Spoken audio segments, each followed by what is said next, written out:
বলিউডের ছবিতে অভিনয় করবেন শাকিব খান। শাকিব খান ঢাকাই সিনেমার নাম্বার ওয়ান নায়ক।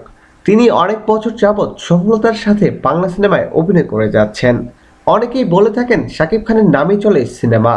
শাকিব খান মানেই ছবি সুপারহিট। তাই তো ছবি বানানোর জন্য পরিচালকদের প্রথম পছন্দের তালিকায় থাকেন শাকিব খান। দর্শকদের ভালোবাসায় শাকিব খান হয়েছেন এদেশের কিং খান। এতদিন তিনি শুধু বাংলা সিনেমায় অভিনয় করলেও এখন তিনি নাম লিখিয়েছেন ভারত এবং বাংলাদেশের যৌথ প্রযোজনার ছবিতে।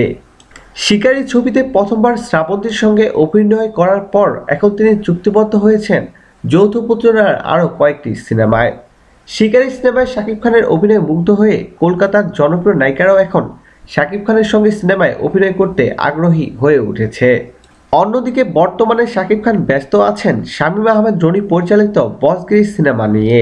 সেই ছবির কোরিওগ্রাফার আদিল শেখ বলেন, শাকিব খানকে বসগিরি সিনেমায় দেখে অবাক হয়ে যাবে বলিউড।